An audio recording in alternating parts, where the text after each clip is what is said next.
Today we're going to take a look at the 3-5-2, its strengths, its weaknesses, and ultimately is a 3-5-2 for you. Okay, so the basics of a 3-5-2 formation, we've obviously got 3 centre halves, 3 centre backs. We'll start there. Missing a goalkeeper, we need a goalkeeper. 3 midfielders, as shown, 2 wing backs, 1 right, 1 left, and then 2 strikers who will drive the attack. The one variance might be that you could play about with this midfield. You might not have a single pivot midfielder. You might have a 10 in between the strikers and then have 2 holding pivot midfielders in behind. But that is the 3-5. So you've got your wing backs, 2 midfielders, the 10 as the 5, and then the 2 strikers. 3-5-2.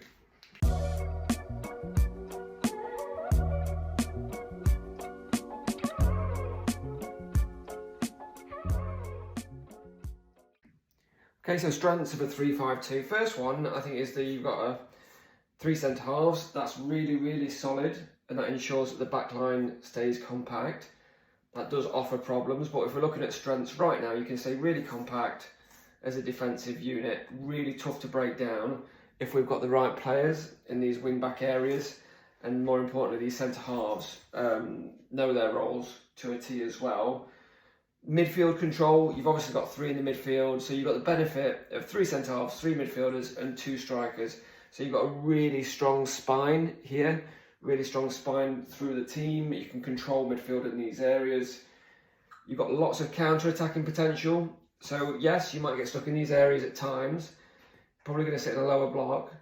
When the ball does transition, you can come straight into these strikers who hopefully should be able to hold the ball, and we can get players forward and we can counter-attack at pace.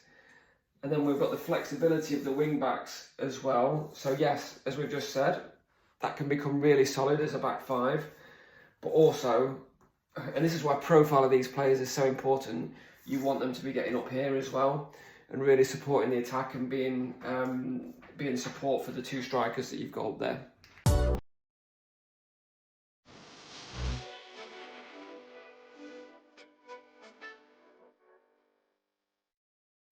So key roles in a 3-5-2, wing backs.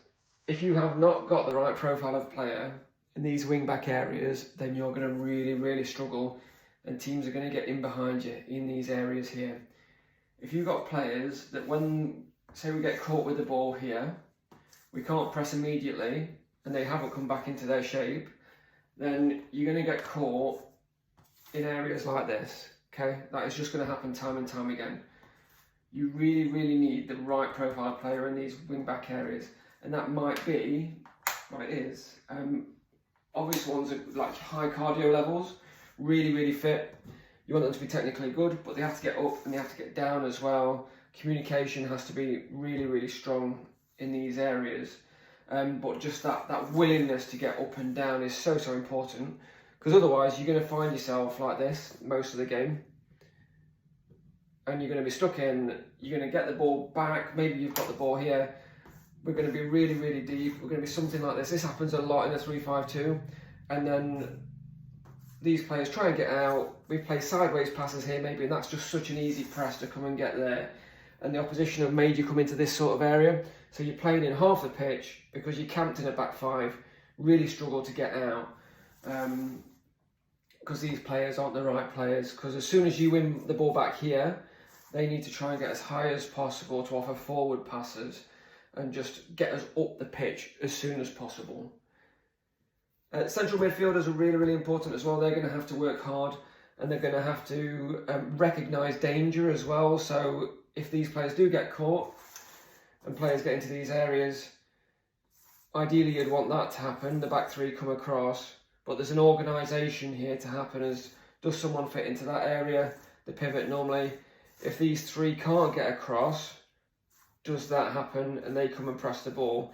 That communication here is so, so important, because otherwise someone's going to get dragged out, a gap's going to appear, and one of the opposition are going to get in there and it's going to be a goal scoring opportunity. So you have to be really clear in our communication in the midfield area. They have to work forwards, they have to work backwards, they have to be ball winners, a mix of box-to-box ball winners, and you do want a little bit of someone that can do a bit with the ball in there as well, because you might get stuck in these areas, as we say, and then your only ball is into these front two strikers. So if you've got a player that can hold the ball, be patient, be brave on the ball to allow these players to get higher up the pitch, that's really important as well. And then finally, the strikers, you are sacrificing, like if you want to, whatever formation you play, if you want to overload one area, you're going to sacrifice space in another. Okay, so we are saying we want 2 strikers in this game, so we're sacrificing space here. Okay, so if we are going to sacrifice space, these need to do their job and they need to do it well. So ideally you want someone that can hold the ball. That's really, really important. So if we do get camped into these areas, I keep saying that, but that's going to happen. If we do get stuck here and we win the ball back, if we can come straight into there and they can hold, they can wrestle a player, maybe they've got a player on their back, but they're comfortable with a player on their back, can they pop there and then we're out, and maybe this is a running behind and we can play out. Well, that ball cannot just be going there and then the opposition are just picking it up, because they've both run that way. Someone needs to be comfortable coming and getting the ball in front of those centre halves. And so ideally, like old school, it sounds like old school, but someone that can hold on to the ball, one that goes in behind, would be perfect.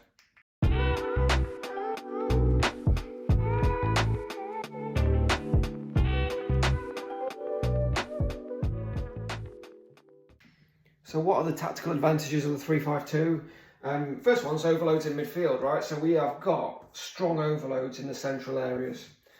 And they talk about 4-4-2 being really strong because you've got strength down the spine, you've got 2 strikers, 2 in midfield, you've got 2 centre halves. Well, 3-5-2 is even stronger than that because you've got 3 centre halves, you've got 3 in midfield, and you've got 2 strikers. So that is really tough to play through, really tough spine. Where that does allow space is at full-back areas. They're probably going to have a lot of the ball in these areas. If the opposition switches out and switches out again, you've got decisions to make in that you either press or you drop. So full-backs are going to have space, and then there's space in these areas as well. So a good side will recognise that we're going to have the ball here and we can get in behind here, and that's where we're going to hurt you because that's so strong. Okay, so overloads in midfield is really important and a tactical advantage of the 3-5-2. You might be 3-on-3 in there, but you could have one of your strikers that come and does that and makes an overload there. So you've got potentially a box if you want to do that, or it could be a bit of a diamond with that 10 striker just coming in there and making the spare man. So you should always have a little bit of an overload in that midfield area. Defensive transition. So look, ultimately, when you haven't got the ball, you're going to be something like that, whether you like it or not, unless you're really, really structured. And if the ball has come into this area, this wing back has got in front of the ball, these 3 can come across, your midfield's going to tuck across something like this, and maybe you're just comfortable with this wing back just coming into that area there, perfect. But you will find yourself in times where you are camped a little bit in a low block and you've got 5 at the back. We're going to talk about that as an advantage for now because that's really tough to break down. It's really tough to get out for you as a team, but it's really tough to break down as an advantage. So you should have overloads in defence.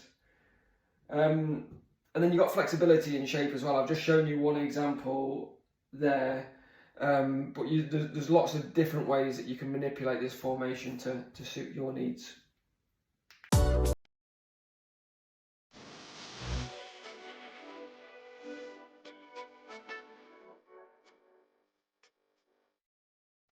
So just to be really clear on the weaknesses that we think a 3-5-2 has, we've talked about it a great deal already, but it is just these wide areas, okay? So if we're not good with the ball and we turn over the ball a lot in a 3-5-2, we are potentially going to be caught in no man's land in the wing-back areas. Teams, if they steal the ball in midfield, there's going to be huge gaps to exploit in transition. I mean, especially so if you've chosen to go 2 pivot, 1 attacking midfield here, that's going to offer a bit of vulnerability. But let's just say traditional style. If we steal the ball here, then that player's got a runner off them, then probably not doing their work. Then you can get into these areas really easily. That drags the player out. You see the drag. If they don't respond quickly enough or they don't fill that gap, there's there's an area for the striker to peel off into here, and all of a sudden we've got a shot on goal. That can happen time and time again in a 3-5-2. If you're not clever with the ball. What you also have to accept is that you're probably going to concede, and I've just spoken about this already, but because you've got 2 in a central area, because you've got 3 in a central area, and if your wing backs are a little bit deep, then the full backs are going to have lots of time as an opposition. Maybe you allow that. Maybe that's something you say, actually, that's not our pressing trigger. And when the ball is played from there, then we go and press. Or fullbacks have got the space. We want our wing back to press, and we're just asking our centre halves to come across, and we're just going to squeeze the pitch. That wing back's going to come across, and we do the same when it goes across the other side. But the weaknesses, undoubtedly, in a 3-5-2 are sorry, just get that back. Are the wide areas, both at fullback, in for possession, for ball retention, and then in the opposition winger areas to hurt you. And then the secondary phase of that is that you get dragged out, and then there's gaps that appear between the centre halves. So these spaces are really, really important. The centre halves, you've heard the analogy, like you're on a piece of rope tied together. They need to be thinking in that way. Like they cannot get split, because that is so dangerous. They need to be a good amount of yards, really comfortable amount of yards away from each other, and they move as a constant block.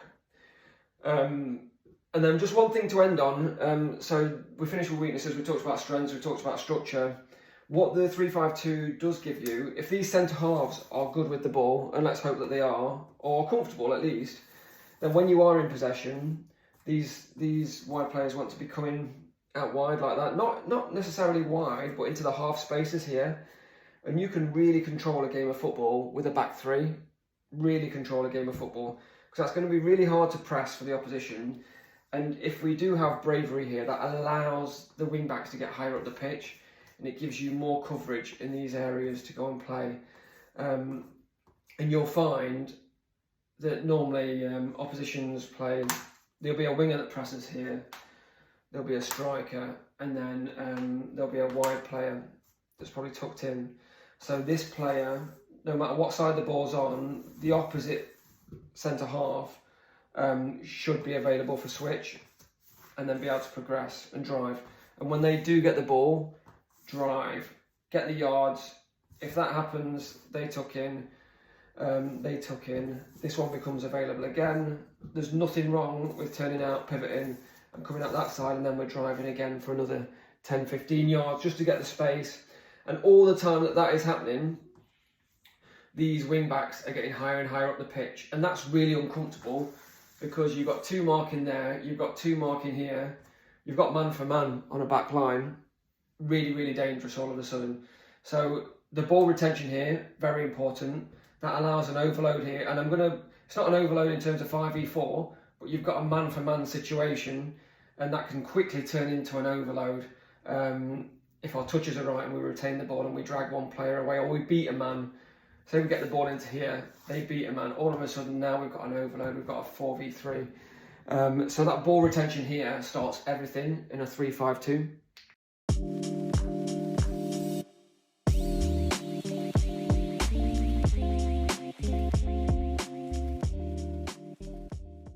So is the 3-5-2 for you? Yes, if you have strong wing backs with stamina and can do that job where they get up and down, that's really, really important. Your centre backs can use the ball and have got good distribution, they're comfortable on the ball, they're happy to distribute, they feel comfortable distributing, and that ball's not going to get lost when they do. That's a really good firm pass, or good way to pass, and you're confident that these players can get us up the pitch. And you want a good balance between attack and defence, because if you have got the right profile of player, these players can come and defend in numbers, and then we can go and create an overload in attack as well. If you tick all those boxes, the 3-5-2 is for you, but it demands excellent fitness, communication, and tactical discipline as well. So if you tick all those boxes, give it a try and let me know what you think. Thank you.